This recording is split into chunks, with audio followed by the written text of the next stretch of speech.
This person loves you in silence. There is a kind of love that never announces itself. It does not knock, it does not perform. It does not need an audience to prove that it exists. It simply stays, quiet, patient, present, like a lighthouse that never asks the ship to notice it, only to find its way home. I want to talk to you tonight about that love. The love that hides not because it is weak, but because it is sacred. The love that whispers instead of shouts, not from fear, but from reverence. We live in a world that has trained us to mistake volume for depth. We think if someone loves us, they should say it constantly. Post it, prove it, perform it for the world to witness. And so when love comes to us quietly, in the form of a person who simply shows up again and again, without asking for anything in return, we almost don't recognize it. We've been taught to look for fireworks. We forget how to notice the sunrise. But think, for a moment, about the people who have loved you best in your life. Not the loudest voices, not the grand gestures. I would guess, if you sit with it honestly, that the deepest love you've ever received came from someone who simply stayed, who remembered the small thing you mentioned once in passing, who showed up on the ordinary Tuesday, not just the birthday, who loved you in the specific, unglamorous language of presence. Silence, in this sense, is not absence. Silence is a form of respect. It is love that refuses to make itself the center of the story, because it understands that real love isn't about being seen. It's about seeing. There is an old idea, found in nearly every wisdom tradition on this earth, that the deepest truths cannot be spoken, only lived. The mystics called it the ineffable. The poets called it the space between the words. Psychologists today might call it attunement. The quiet, wordless recognition of another person's inner world. Long before we had a name for it, humans understood this instinctively, that some things, once spoken aloud, lose a little of their weight. Love, real love, often belongs to that category. It is too large for language, so it moves instead through action, through attention, through the simple miracle of someone choosing you over and over without needing applause for the choosing. Here is what I've come to believe. And I say this not as a certainty handed down from above, but as something earned through living. The people who love us in silence are often the ones doing the hardest work, because silence takes restraint. It takes maturity. It is far easier to declare your feelings and demand they be reciprocated on your timeline. It is much harder to love someone patiently, without pressure, giving them room to grow into what you already see in them. Think about a parent who stays up worrying but never mentions it, so their child doesn't feel the weight of that fear. Think about a friend who shows up at your door with food and never once says, "I know things have been hard." Think about the person who has loved you for years and never told you. Not because they were hiding a secret, but because they understood that love, when it is real, doesn't need to be transactional. It doesn't need to be repaid, it simply needs to exist. And maybe this is the deeper lesson hidden inside quiet love. That connection itself is sacred, not the display of it, not the proof of it, but the connection itself in its rawest, most unwitnessed form. A sunset is no less beautiful because no one photographs it. A kindness is no less real because no one applauds it. And love is no less true because it never announced its own name. But let's be honest with each other for a moment, because a speech like this one can become a comfortable lie if we let it. Silence can also be fear. Silence can be the hiding place of the wounded. People who learned, somewhere along the way, that voicing their heart led to rejection, so they built a quiet fortress instead, and called it patience. Not all silence is sacred. Some of it is simply unhealed. So how do we tell the difference? I think it comes down to this. Sacred silence gives. Wounded silence withholds. Sacred silence says, through its actions I am here, and I ask for nothing. Wounded silence says, through its distance, I am protecting myself, and I dare not risk you. One is a gift. The other is a wall wearing the costume of peace. If you are the one who loves quietly, and I suspect some of you in this room know exactly who you are, I want you to hear this clearly. There is nothing wrong with the way you love. But there is a difference between choosing silence out of grace and hiding in silence out of fear. Grace can coexist with courage. You can love someone patiently and still let them know, in your own time, in your own way, that they are loved. Silence should never become the reason someone never finds out they mattered to you. A sacred connection deserves, eventually, to be witnessed, if only by the two people inside it. And if you are the one being loved this way, quietly, faithfully, without spectacle, I want you to slow down enough to actually see it. So often we spend our lives scanning the horizon for grand declarations, and we walk right past the person who has been building us a home out of small, unspoken devotions. Gratitude is not owed to those who love, the longest. Here is the deeper truth underneath all of this, the one I think we're really circling tonight. Identity itself is shaped in relationship to how we are loved. We become in part the story that others silently tell about us through their consistency. A person who is patiently, quietly loved by someone else begins, slowly, almost invisibly, to believe they are worth staying for. And a person who quietly, faithfully loves another is practicing one of the rarest disciplines a human being can practice. Loving without the guarantee of being loved back the same way, at the same time in the same language. That is not weakness. That is one of the bravest things a person can do, because to love in silence is to surrender control. It is to release the need for immediate validation. It is to trust, not in the other person's response, but in the worth of the love itself, independent of whether it is ever spoken aloud, ever returned, ever fully understood. That kind of love asks nothing of the world except permission to exist. So here, at the end, is what I want to leave you with. Somewhere in your life right now, there is a person loving you in silence. And somewhere in your life right now, you are loving someone the same way. The question was never whether silence means the absence of love. The question was always whether you were paying close enough attention to recognize love when it doesn't raise its voice. Because in the end, the loudest love is not always the deepest, and the deepest love is not always the one that gets remembered by the world. But it is remembered, always, by the two hearts who lived inside it. That is the sacred part. Not that no one else saw it, but that it was real enough not to need them to. This person's love is the kind that never signs its name. You will not find it in declarations or in the loud architecture of grand romantic gestures.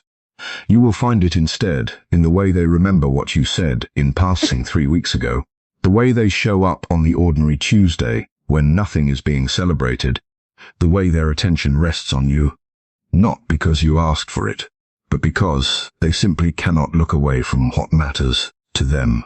This is love that behaves like a lighthouse, standing at the edge of something vast and uncertain, casting its light not to be admired, but so that someone else, somewhere out on the dark water, might find their way home. Think about what a lighthouse actually does. It does not chase the ships. It does not sail out into the storm demanding recognition for its labor. It stands still, and it burns, and it trusts that its light is enough, even on the nights when no vessel passes close enough to see it. That is a strange kind of faith, isn't it? To keep shining without evidence that anyone is watching. To keep loving without needing your love reflected back in the same instant, the same language, the same volume. We are not naturally built for this kind of patience. Most of us want to know immediately that we are seen. We want the return message, the acknowledgement, the proof that our care has landed somewhere. But there is a rarer kind of person. And if you have one in your life, you already know who they are, who has learned to love without requiring that proof. Not because they don't need connection, but because they've discovered something deeper. That love which depends entirely on being witnessed is a fragile thing, easily wounded by silence, easily starved by distance. Love that can stand on its own, quietly, is a sturdier thing altogether. This is not indifference. Do not mistake it for that. A lighthouse is not cold because it doesn't shout. It is devoted precisely because it keeps its light burning through weather that would extinguish something less committed. The quiet ones, the ones who love you without asking for the spotlight, are often doing something far more demanding than the loud declarations we're taught to expect. They are choosing, night after night, to keep the light on anyway, for a ship that may never even know it was guided home by someone who loved it enough to never ask for thanks. We have all absorbed the same quiet lesson without ever being taught it directly, that love to be real must be loud. We grew up watching the grand gesture win the movie's final act. The airport sprint, the boombox held overhead, The declaration shouted across a crowded room. Somewhere along the way we started measuring devotion by decibel. If someone loved us, we assumed they would tell us constantly, prove it publicly, make sure the whole world could witness the depth of their feeling. And so, we learned to scan for spectacle. We learned to wait for the fireworks. But notice what this trains us to overlook. While we're watching the sky for something explosive, we walk right past the person quietly rebuilding their schedule around ours. We miss the friend who shows up with soup and doesn't mention they heard we were struggling.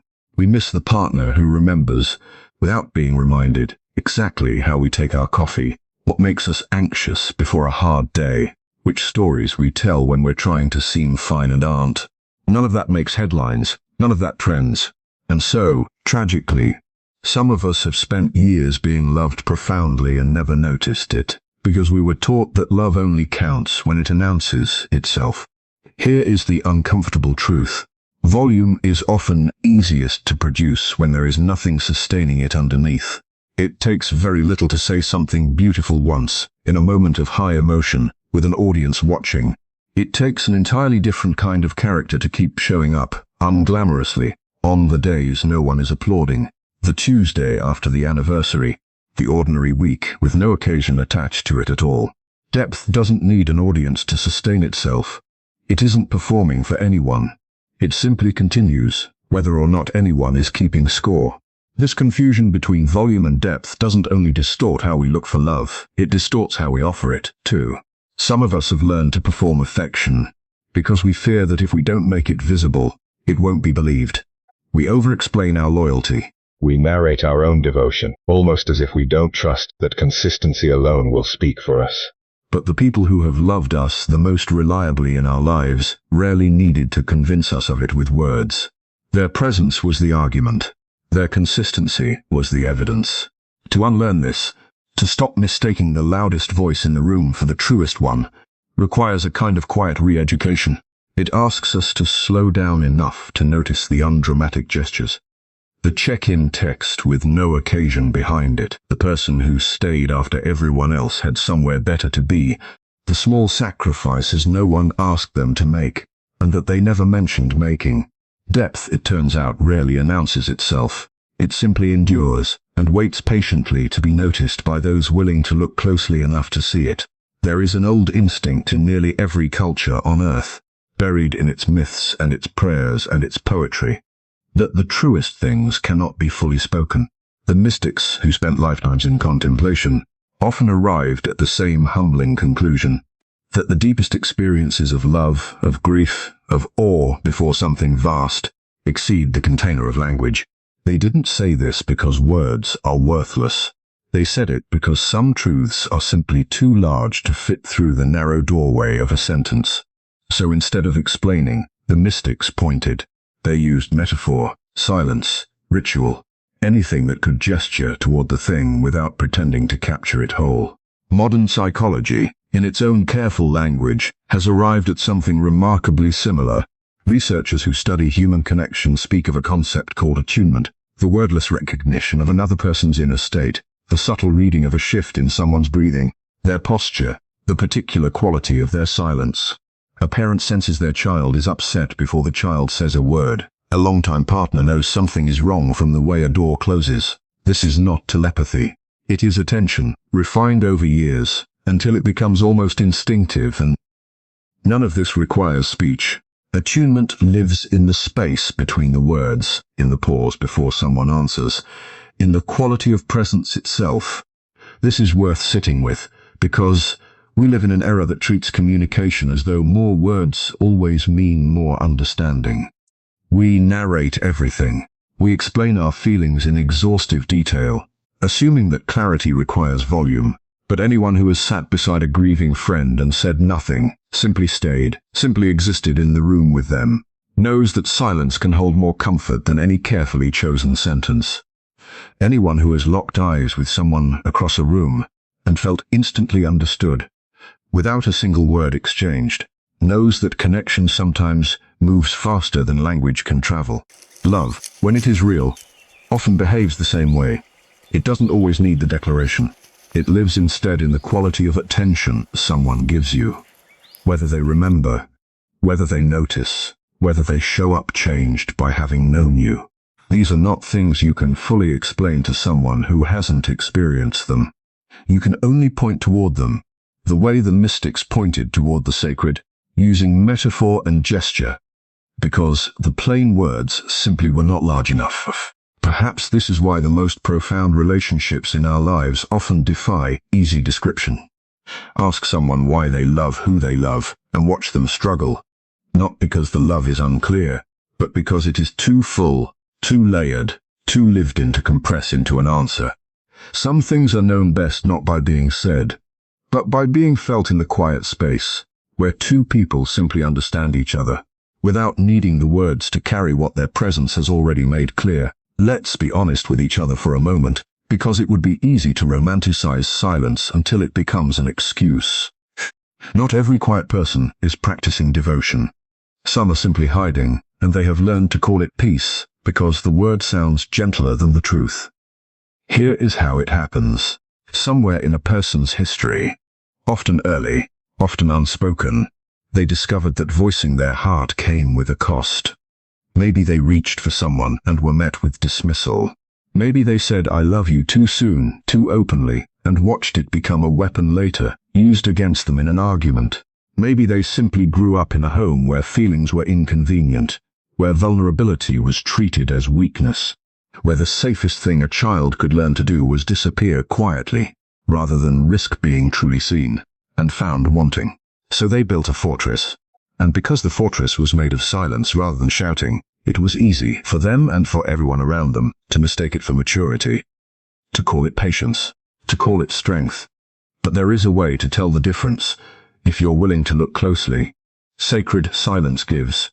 It shows up, it remembers, it acts quietly but visibly, in the form of consistent care. It asks nothing in return, not because it has nothing to offer, but because offering itself freely is the entire point. Wounded silence, on the other hand, withholds. It creates distance disguised as calm. It says, through its absence, "I would rather protect myself than risk being hurt by you." And it dresses that self-protection in the language of composure, so that both people can pretend something healthier is happening than actually is. One is a gift extended without conditions. The other is a wall, carefully built, wearing the costume of peace. This distinction matters because so many of us have been on both sides of it, loved by someone whose silence was actually fear, and perhaps, if we're honest, guilty of it ourselves. We tell ourselves we are being respectful, giving someone space, not wanting to overwhelm them, when really we are avoiding the vulnerability of saying the thing that terrifies us most. You matter to me, and I don't know what to do with how much. The tragedy of wounded silence is that it can look, from the outside, almost identical to sacred silence. Both are quiet, both can appear patient, but one is rooted in trust, and the other in fear. And over time the difference reveals itself in what each produces. Sacred silence builds intimacy slowly, like sediment settling into solid ground. Wounded silence builds distance slowly, in exactly the same way, until two people who once stood close together find they can no longer quite reach one another, and neither of them can explain when exactly the gap began to form.